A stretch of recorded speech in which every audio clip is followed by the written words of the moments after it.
masses कितने कितने हो गए? 2 kg and 4 kg are moving in the same direction with the speed. This speed is 6 meter per second, and this block is moving with the speed of 3 meter per second.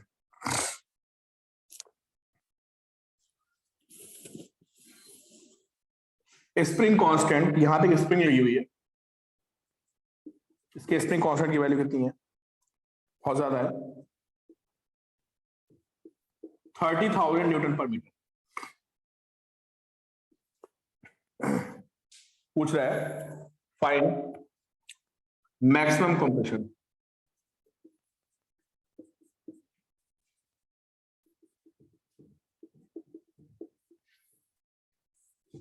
ठीक है, बढ़ो 52 reflection पढ़ रहा है, ठीक है। तो speed कितनी है कि स्पीड है, देखिए 52 क्वेश्चन, 6 मीटर पर सेकंड है, 3 मीटर पर सेकंड, ठीक है। नहीं वो ग्रुप में तो क्वेश्चन है वही, है ना। अभी मैं फाइंड क्या करना है, maximum compression of the spring after collision.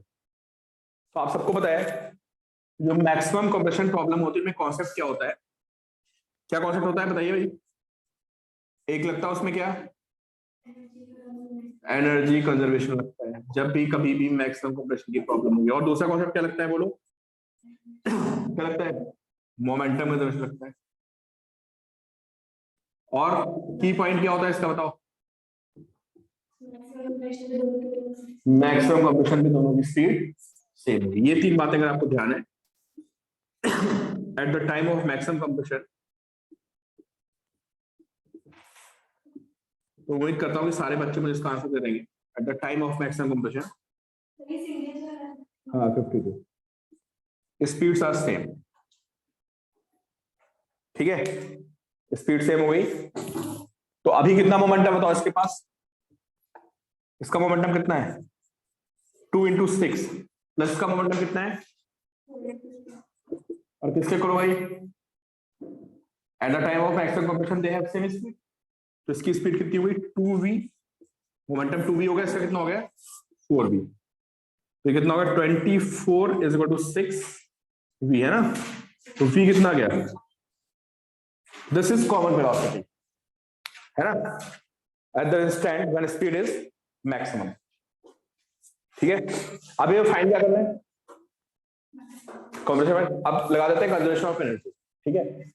तो कंजर्वेशन ऑफ एनर्जी में देखो क्या इक्वेशन बनेगी, मैं यहां लिख रहा हूं, बताओ शुरू में कौन सी एनर्जी है, ½ × 2 × 6² प्लस और कौन सी एनर्जी, ½ × 3²। ये एनर्जी हो गई दोनों के पास इनिशियल, ठीक है। फाइनल कौन सी एनर्जी बताइए आप, मैं फाइनल एनर्जी यहां लिख रहा हूं, तो ½ × 2 × क्या 4², भाई इसकी वेलोसिटी 4 हो चुकी है। इसके पास कितनी एनर्जी है, ½ × 4 × क्या 4²। और इसके साथ में और क्या होगा in addition, apart from this we also have ½ k, where k is how much, k is, एक काम करना एनर्जी का आंसर लगाना, क्वेश्चन सॉल्व हो जाएगा, ठीक है। 52 के बाद आते हैं,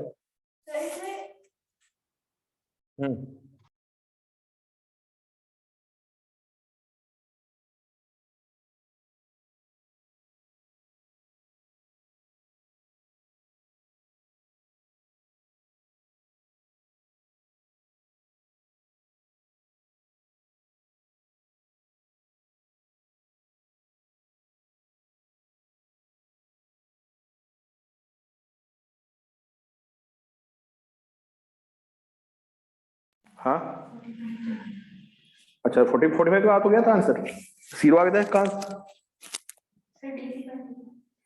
डीसी पांडे का 45 रह गया था, तो कहाँ है 45, अच्छा ऊपर है 45। चलो भाई 45 देखते हैं डीसी पांडे का, ये भी जेई मेंस में आया क्वेश्चन है, सारे बच्चे ट्राई करें। 45 question number from DC Pandey, देखिए भाई क्या कह रहा है। कि बस सारे बच्चे आंसर निकालने की कोशिश करें, मुझे लगता है सारे बच्चे आंसर निकाल सकते हैं, है ना। एक डिस्क है मेरे पास, जिसकी रेडियस कितनी बताइए, रेडियस ए है, ये रहा इसका centre O, its radius is A, ठीक है।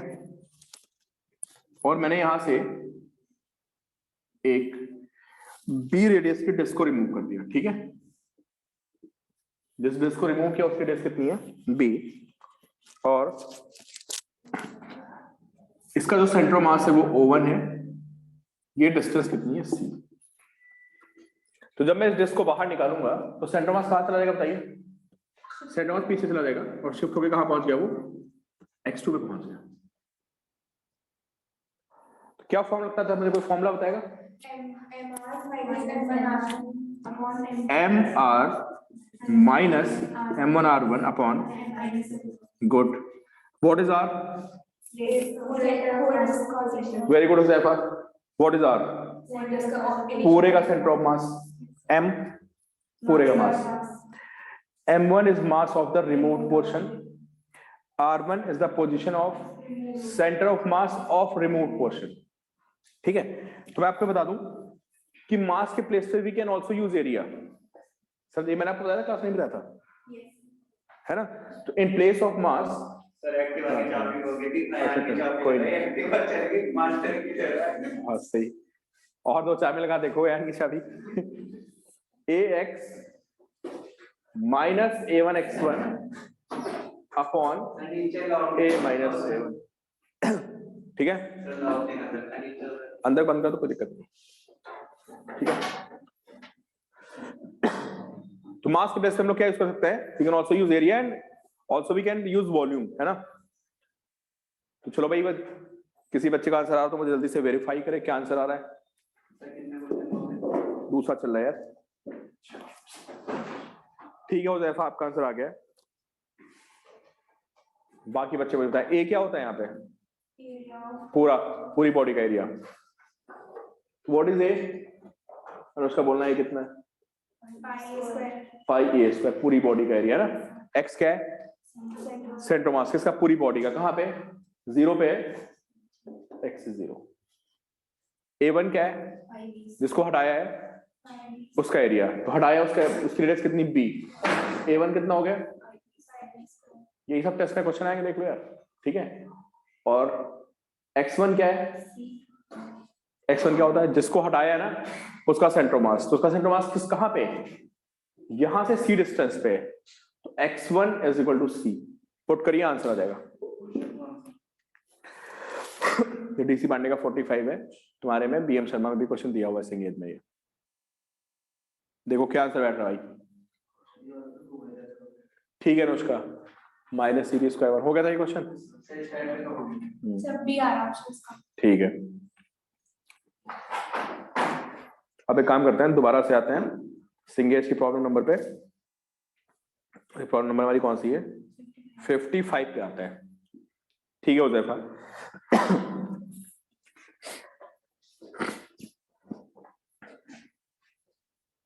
कल नया टॉपिक शुरू हो जाएगा, मैं सारे बच्चों को बता दूं, क्लास में छोड़ना 4 to 5 वाले में, और इवनिंग में मैं आपके डाउट्स लूंगा। मैं भाई प्रॉब्लम्स मैंने बहुत करा दी, तुम डाउट्स लेते रहो बस, प्रॉब्लम्स खत्म ही नहीं होंगी। इसके बाद इंपल्स एंड कोलिजन इजी है। अब फ्रैंकली बताऊं, आगे कुछ टफ नहीं है, क्योंकि अब आपको जो कॉन्सेप्ट्स लगाने थे ना, आपने वेक्टर्स पढ़ लिया, आपने फोर्स के बारे में पढ़ लिया, एनर्जी भी नहीं, सबके एप्लीकेशन है ना। रोटेशन भी ऐसा कोई बहुत टफ नहीं होता है, हाँ ये भी इजी था, धीरे धीरे इजी लगेंगे चैप्टर। अब आप सच चीज लर्न कर चुके ना, मोमेंटम में पहली बार पढ़ तो दिक्कत होती है, सबसे टफ होता है काइनेमेटिक्स। हाँ वो हाँ, मतलब normally in general work power energy थोड़ा सा टफ है, लॉ ऑफ मोशन थोड़ा इजी है। वो आसान कब है पता है, जब खुद बैठ के प्रॉब्लम करते हो तब। मैं कराता रहूं, तुम कुछ मत करो तो तुम कभी सीखोगे नहीं। तो आगे भी चैप्टर्स इजी हैं, कुछ प्रॉब्लम 2-4 होती है, 2-4 चैप्टर में टफ होती है, बाकी कुछ नहीं। 55 देखते हैं भाई क्या है। मैंने बाकी मैंने सीरीज के 1 घंटे में 18% कर गुड। वो भी सारे ने This angle is 60 degree. A particle of mass m 0.2 kg. Mass of this particle is 0.2 kg. Particle क्या है तो पूरा वो रखा block. Is released from rest from a point A. इसको मैंने रिलीज कर दिया. अच्छा, इसका मास कितना 0.2 kg है. वेज का मास कितना है? Mass of ways is how much? 4.8 kg. ठीक है, कहीं कोई फ्रिक्शन विक्शन नहीं है, इसको मैंने छोड़ दिया है, स्लाइड करता हुआ आ रहा है. ठीक है, अच्छा, बहुत अच्छा क्वेश्चन है. अब इसने बोला है कि किसी इंस्टेंट पे जो ये वेलोसिटी है, दिस वेलोसिटी इज 0.1 मीटर पर सेकेंड. कितनी भाई? 0.1 मीटर पर सेकेंड. बहुत अच्छा क्वेश्चन है. ठीक है, तो अभी क्या पूछ रहा है? अब आपसे पूछ रहा है velocity of the particle in meter per second relative to the wedge. So you have to find this velocity. Lecture करो रहा है सर 4 बजे के लिए मीटिंग रखने से बाहर जाता हूं. चाबी को लग रहा है ब्राइब मिल गई बच्चों से. चाबी कह रही है. अच्छा,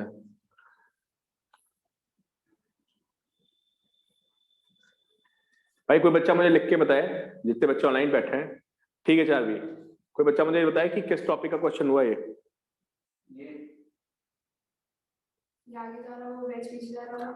बेटा एक बात बताओ, ये हम ग्राउंड सॉल्व करेंगे ना, तो जो आपने वेज की उसकी वेलोसिटी v cos 60 लिखी ना, वो v cos 60 माइनस 0.1 हो जाएगी. क्यों? वेज कहाँ ले जा रही है? अच्छा, ये बताओ शुरू में कितना मोमेंटम था? लॉज ऑफ मोशन नहीं बेटा, कंजर्वेशन ऑफ मोमेंटम. शुरू में कितना मोमेंटम है? 0. बाद में कितना रहेगा? बाद में भी कितना रहेगा? 0. तो हमें कुछ नहीं करना है, हमें किसका मोमेंटम लिखना है? हमें एक वेज का मोमेंटम लिखना है और किसका? ब्लॉक का. किधर? हॉरिजॉन्टल. तो क्या आप लोग वेज का मोमेंटम लिख पाएंगे? सारे बच्चे मुझे बताएं, can you right momentum of ways? बिल्कुल लिख सकते हो यार. कितना है बताओ? 4.8 इसका मास हो गया, 0.1 इसकी हो गई स्पीड. खत्म कहानी, मोमेंटम आ गया. इतना ही मोमेंटम किसका होगा? ब्लॉक का. तो अब मुझे बताओ, अगर ये ब्लॉक u स्पीड से नीचे आ रहा है रिलेटिव टू द क्या? वेज, तो how to write momentum of? और हमें किधर मोमेंटम कंसीडर करना है? We can only consider momentum along x direction. क्यों? क्योंकि x में कोई एक्सटर्नल फोर्स नहीं है. Theta vi cap minus m cos u cos 60 equals to उसकी मोमेंटम इक्वल होगी. तो u cos 60 minus 0.1. ये u से आ रहा है ना. देखो अब आप बताओ ना, बहुत अच्छा क्वेश्चन. भाई सारे बच्चे देखेंगे. ये वेलोसिटी u है, ये एंगल कितना होगा? 60. ये कितना आएगा बताओ? u cos 60 आएगा? आएगा. और ये कितना आएगा? u sin 60. ये स्पीड किसके रिस्पेक्ट में? वेज के रिस्पेक्ट में. ग्राउंड जब भी हम कंजर्वेशन ऑफ मोमेंटम लगाते हैं, कहां से लगाते हैं? ग्राउंड से लगाते हैं. तो तुम ग्राउंड पे खड़े होकर देख रहे हो, तो जितना मोमेंटम तुम्हें वेज का दिखेगा उतना ही ब्लॉक का आना चाहिए. तो ब्लॉक की स्पीड कितनी है बताओ? u cos 60 minus 0.1. जो स्पीड ऑफ ब्लॉक है, जो स्पीड ऑफ ब्लॉक, ये तो ग्राउंड के रिस्पेक्ट में होना. भाई ये लॉन्ग ग्राउंड में तो बात चली. एलोंग क्या है? एलोंग क्या भाई? Horizontal direction. Speed of block along horizontal direction कितना है? कितने जा रहा है ये? u cos 60 से जा रहा है, लेकिन साथ में वेज क्या हो रही है? कितने से? 0.1 से. तो कितनी स्पीड हो गई? u cos 60 minus 0.1. ध्यान रखना, बहुत ही अच्छा क्वेश्चन है. समझ गया? फिर दोनों मोमेंटम उठा के क्या कर देंगे? इक्वेट मार देंगे. ये वही नहीं होगा कि एक बंदा उस पर जंप करता है वेज पे? वही क्वेश्चन तो है. तो बंदा वेज पे भागना शुरू करता है तो वेज कहां जाता है? पीछे. तो बंदे की स्पीड हम लोग कितनी लेते थे, u माइनस v लेते थे ना। बंदा u से भाग रहा है, वेज पीछे v से जा रही है।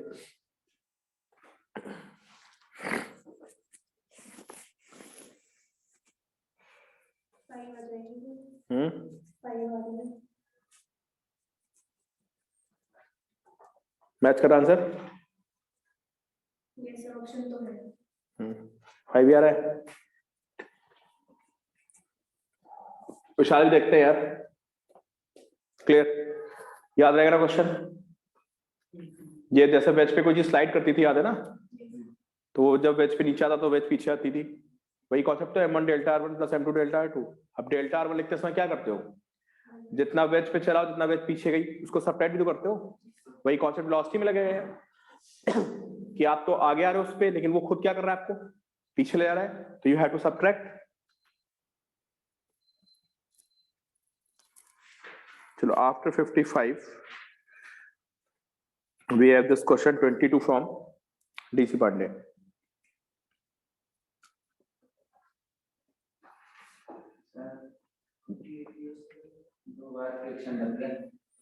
बताओ भाई, 22 क्वेश्चन अच्छा क्वेश्चन है, ठीक है। देखते हैं 22, आप लोग तो ट्राई करिए, है ना।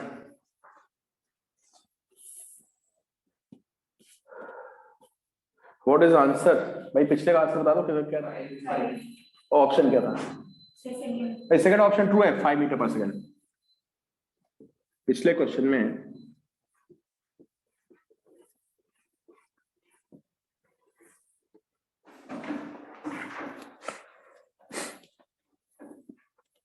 देखो भाई क्या कह रहा है, देखो एक ब्लॉक मेरे पास कितना है, अच्छा क्वेश्चन है, देखिए सारे बच्चे, ब्लॉक का मास कितना है, this mass is 1 kg and this mass is how much, this mass is 2 kg. Here mu is 0.1 and here mu is 0.2. आपको कॉन्सेप्ट बताना है, सॉल्व मैं फिर करूंगा उसके बाद, ठीक है। हाँ, मैं क्वेश्चन डिलीट कर दूं, ठीक है। Both the blocks as shown in the arrangement are given together a horizontal velocity towards right. दोनों को राइट में फेंक दिया एक साथ, समझ गए, एक दूसरे को ऊपर रख के। तो क्या कह रहा है, horizontal velocity towards right if ACM be the subsequent acceleration of the center of mass of the system of blocks, then ACM will be, find ACM। देखो बहुत ही अच्छा क्वेश्चन है, आप लोग 2 मिनट सोचिए, मुझे आंसर बताइए। 4 मिनट आजा, रिकॉर्डिंग ऑफ कर लेना, सबको सोचने दो। अच्छा, तुम्हें जाना है चाबी, ठीक, चले ना बेटा, बता के जाना, बट ऐसे मत भाग देना, ठीक है। इस हमें क्या निकालना है, इसमें एक्सेलेरेशन निकालना है किसका, सेंटर ऑफ मास का। तो आप लोगों ने पता क्या, आप लोगों ने बोला कि सर पहले निकालो 1 kg का एक्सेलेरेशन लॉ ऑफ मोशन से, फिर किसका निकालो। तो एफबीडी बना के हमें क्या करना पड़ेगा, प्रॉपर उनके वो सारे फोर्सेस देखने पड़ेंगे, फिर एक्सेलेरेशन निकालने पड़ेंगे।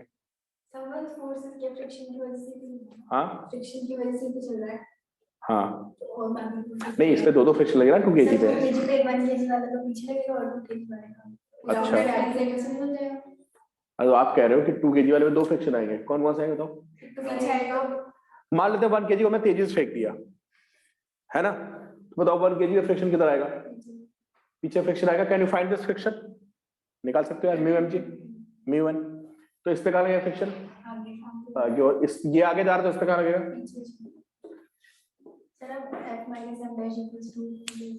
अच्छा ठीक है, आप कह रहे हो कि सर यहाँ पे f माइनस एफ डैश है, करके इसका एक्सेलेरेशन निकालते हैं, f और f डैश निकाल सकते हैं म्यू 1 से। यहाँ पे नॉर्मल एक्शन दोनों के वेट के बराबर आएगी, है ना।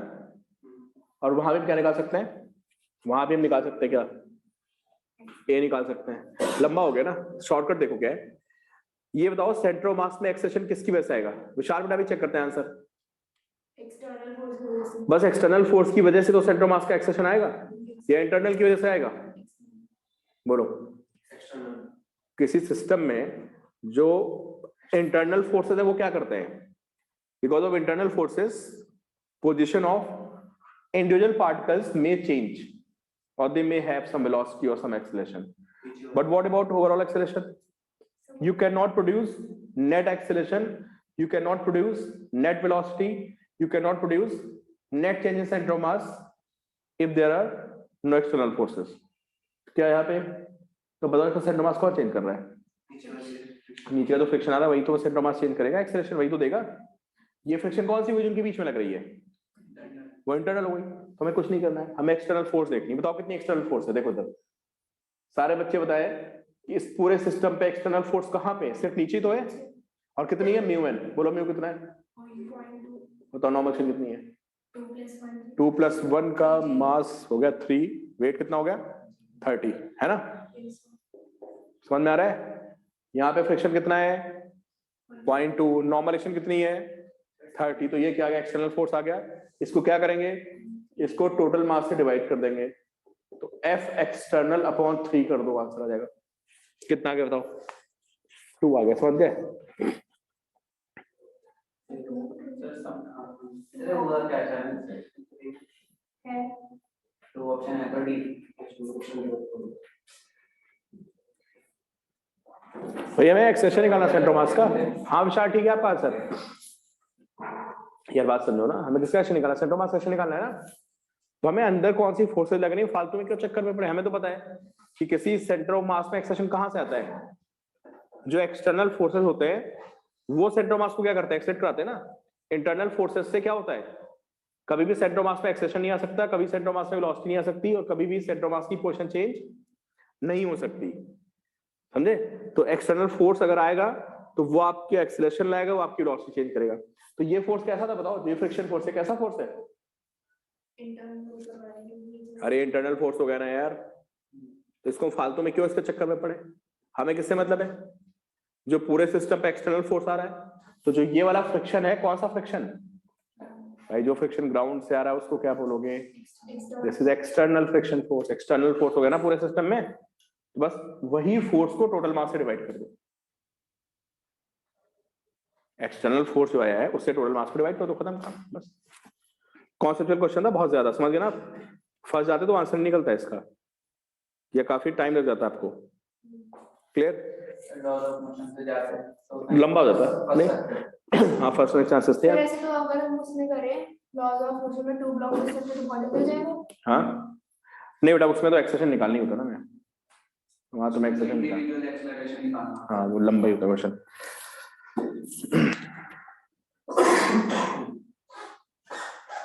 क्लियर? चलो भाई ये क्वेश्चन हमारा हो गया, अच्छा क्वेश्चन था। आई गेस सभी को बात समझ में आ रही होगी कि इंटरनल फोर्सेस एक्सटर्नल फोर्सेस का क्या रोल होता है। उसके बाद हम आते हैं क्वेश्चन नंबर 57। फिगर बनाओ।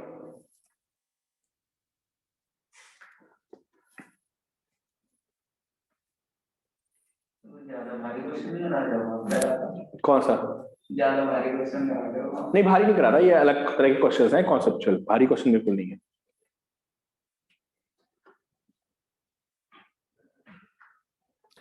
भाई नोट्स पढ़ने से बनाना, नोट्स पहले रिवाइज किया करो। जब भी टेस्ट हो ना पहले नोट्स रिवाइज करो, क्वेश्चंस को प्रॉपर लिख लिया करो।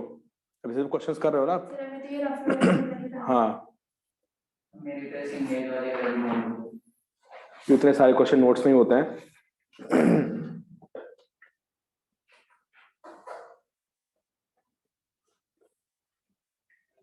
चैप्टर का टेस्ट लो। सेंडोमास का असाइनमेंट सॉल्व करना पूरा। कितने क्वेश्चन है उसमें? 30 थे ना। एक असाइनमेंट भेजूंगा, उसको सॉल्व करना, उसी तरह क्वेश्चंस रहेंगे। उस टाइप के बोलो।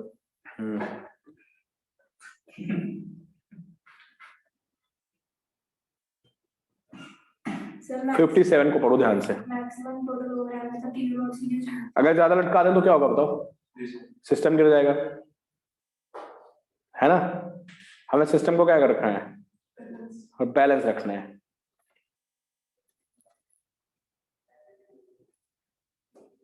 मैक्सिमम ओवरहैंग का काम होता है। यार ज्यादा एक बुक रखी और उसके ऊपर एक और बुक रखी, बहुत ज्यादा रखोगे तो क्या होगा? पूरा सिस्टम गिर जाएगा। सिस्टम गिरने नहीं देना है।